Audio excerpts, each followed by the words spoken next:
I need to tell you guys about my experience at my new hospital. I'm a little bit overwhelmed right now, and it was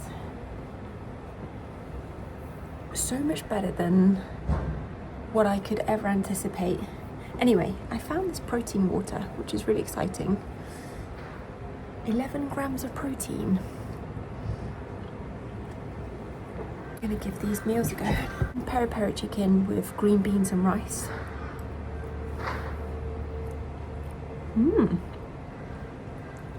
Oh, really good. I need to show you something. It's official.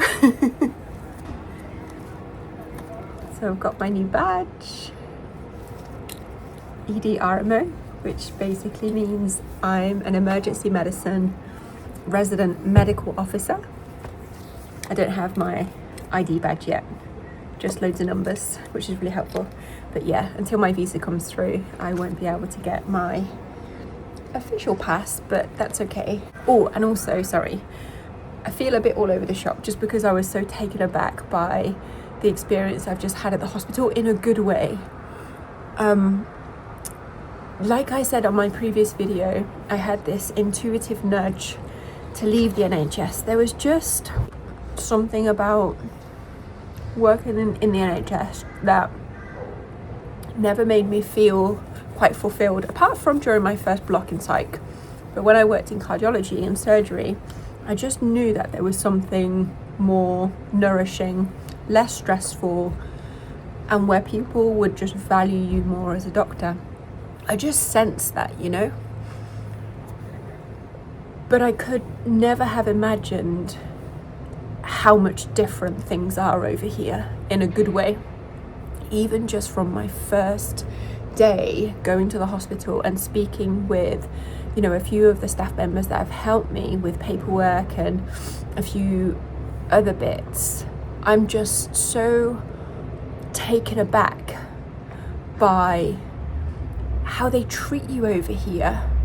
Honestly, I'm actually quite shocked.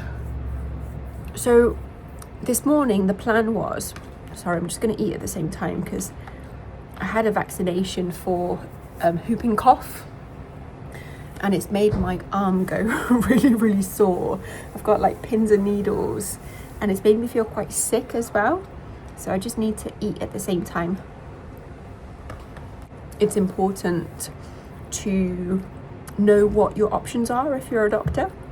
And I'm not saying to everybody that Australia is the right choice, but I feel more valued over here, and I've only been here for 5 days. Let me tell you what happened. So I was asked to go in this morning for this vaccination at 10:30.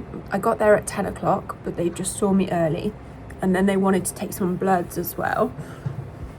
So I met up with the nurse from the staff clinic, who was so lovely, and then she told me where to go to get my bloods taken, and that was in the outpatients pathology section, which is for staff and also for patients, the general public. And when I came out of the staff clinic, I got a little bit lost, but they have these volunteers at the hospital. So I went over to one of the volunteers, who was this little old lady, honestly probably in her 80s or even 90s, called Pam, I think.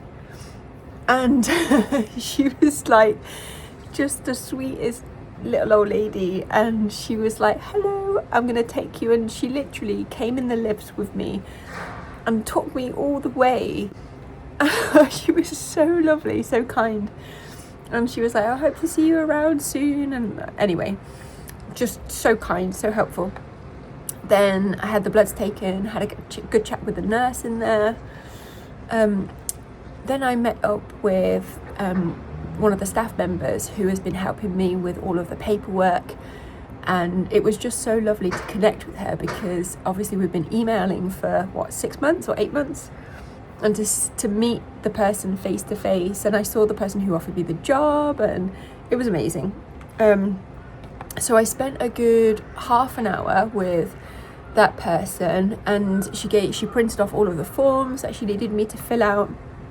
And she said she was going to speak to APRA today about my medical license, just to try and chase it through. And then this is the best bit. She said that I should have received an email with my rota. Basically, it's a system that you can log into and see your rota for the next 8 weeks, I believe. And I'd already spoken to the rota coordinator for the emergency department, who had asked me if I had a preference on which hospital I work at, because on the Gold Coast there are 2 hospitals. One is like the main trauma centre, and the other one is probably a little bit closer to where I'm living, and it's a smaller hospital. And I just said to him, you know what, I'm flexible. I don't mind, because I believe if you say that, the universe will always give you what is for your highest good, right? So I just put it out there and let the universe decide. And I'm actually really happy because he's put me at the smaller hospital, because I think just working in a new country in like one of the largest, you know, trauma centres in the city, I think it would have been a little bit overwhelming. So I'm really happy with that, and I can cycle there because it's closer to where I'm living as well. So I said to this other person anyway, I was like, I've been in communication with the rota coordinator, and would it be possible for me to just see him face to face to go through a few things? So she called him anyway, and I ended up sitting with this chap for an hour and a half. Like, he was one of the most helpful, kindest people, funniest people that I have ever met. And I was sat there at one point going, I'm literally sat with the rota coordinator who has taken the time to go through everything that I need to know for this new role. And I you know, when you just have a moment where you're just like, is this even real? Is this happening? The first thing that he did was show me my rota for the emergency department for the next like 4 to 6 weeks, and explained how the shifts work in Australia. So in the NHS, you typically, whether you're on call or doing nights or doing long days, you typically work 12 and a half, 13-hour shifts. On normal days, so if you're on a ward, you do like 9 to 5 or 8 to 5. Over here, you always work 10 hours, regardless of the shift. So I've been rotated for 3 different types of shifts. A normal working day in the emergency department, which he didn't quite tell me what time it starts, but anyway. An afternoon shift, which will be 1 p.m. until 11 p.m. And then the night shifts over here. So in the night, the night shifts I was doing in the NHS, in surgery, were like 13 and a half hours. They're 10 hours here. So you start at 10 o'clock in the evening and finish at 8 o'clock in the morning. Anyway, I was just like, how is this even a rota? Like, aren't there some shifts missing here? So when he showed me my rota, there seemed to be quite a lot of gaps between the days. So when I start, I'm working literally 2 days, and then I have 4 days off.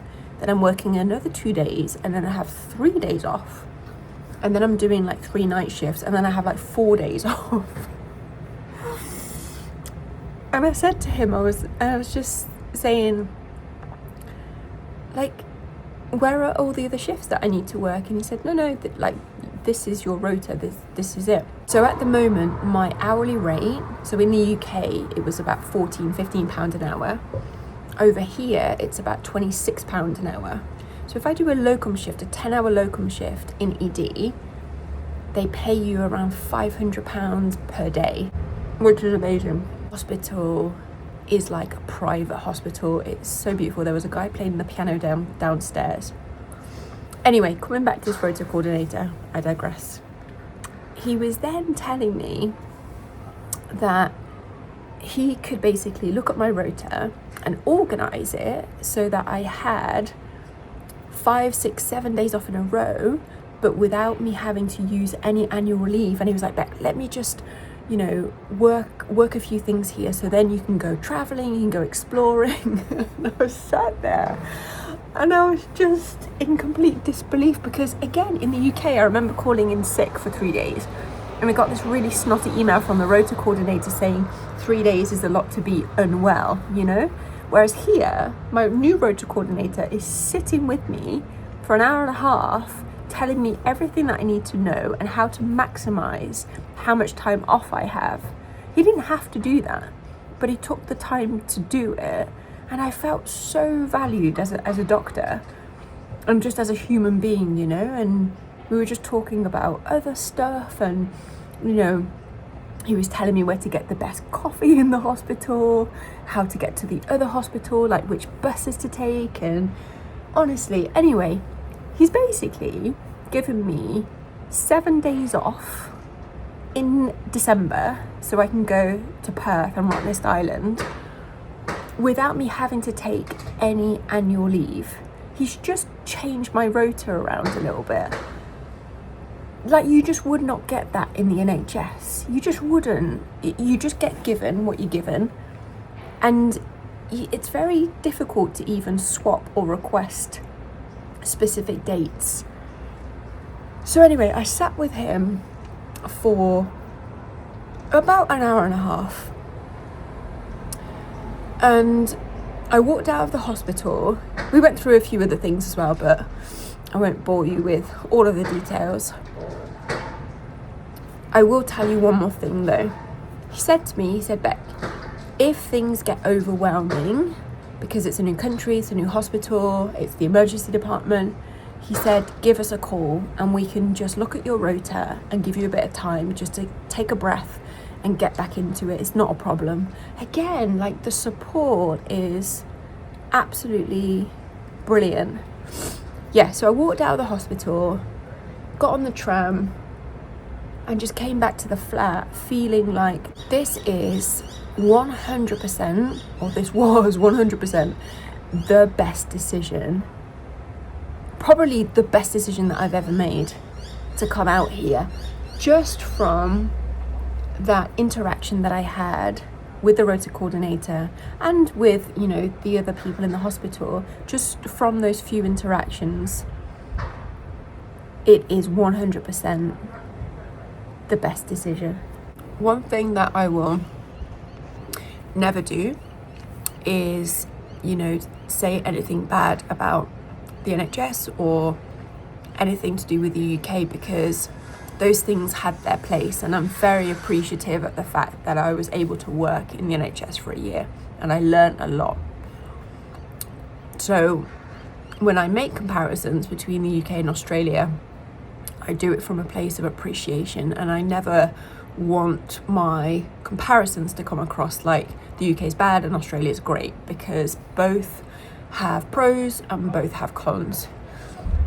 That being said, what I will say is I'm actually really, really appreciative at the fact that that year in the NHS was probably one of the most difficult years that I've ever had, in terms of like mental health, burnout, feeling overwhelmed, feeling unsupported, going into work feeling like I just didn't want to be there.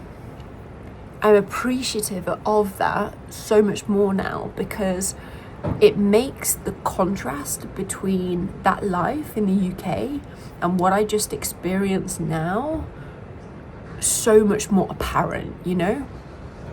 I think if I would have had an easy year in the NHS and I came out here and it was kind of like, oh yeah, the two were quite similar, but it's like night and day. And I can see now why I felt so disconnected and just unmotivated and quite down, or, you know, quite low in mood. Despite doing all of my gratitude and mindset stuff every day, I still felt off a lot of the time because I knew that that environment just wasn't healthy. Whereas here, just from that experience today, everybody looks so much happier. People smile at you, whether that be staff members or patients or, you know, the volunteers.